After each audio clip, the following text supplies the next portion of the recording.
দায়িত্ব নেওয়ার পরে এই প্রথম উত্তরবঙ্গ সফরে শ্রমিক ভট্টাচার্য। বিজেপির শক্ত ঘাঁটি উত্তরবঙ্গকে পাখির চোখ করে এগোতে চাইছেন বিজেপির নবনিযুক্ত রাজ্য সভাপতি। সোমবার বাগডোগরা বিমানবন্দরে এসে পৌঁছয়ে তিনি সোজা চলে যান শিলিগুড়ির মাধব ভবনে। সেখানেই সাংবাদিকদের মুখোমুখি হয়ে উত্তরবঙ্গের প্রতি রাজ্য সরকারের বঞ্চনা ও বিভাজনের রাজনীতির বিরুদ্ধে তীব্র ক্ষোভ উগরে দেন তিনি বলেন, উত্তরবঙ্গবাসী দীর্ঘদিন ধরে বঞ্চনার শিকার।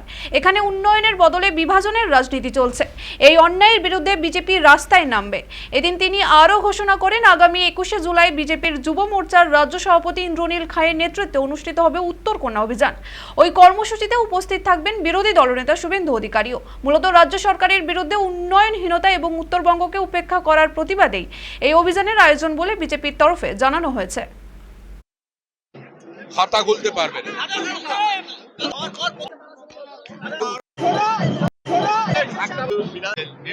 এবার খাতা খুলতে পারবে না। বঞ্চিত উত্তরবঙ্গ, অবহেলিত উত্তরবঙ্গ, পিছিয়ে পড়া উত্তরবঙ্গ বলে যারা দিনের পর দিন চোখের জল ফেলেছিলেন, তারা কার্যত উত্তরবঙ্গের মানুষের সঙ্গে প্রতারণা করেছেন, বিশ্বাসঘাতকতা করেছেন। রাজ্যে যে উত্তর কন্যা তৈরি হয়েছে, তাতে যে বাজেটারি অ্যালোকেশন জল গরম করা হয় না, সেখান থেকেও ফান্ড অন্য জায়গায় সাইফন অফ করে নিয়ে আসছে।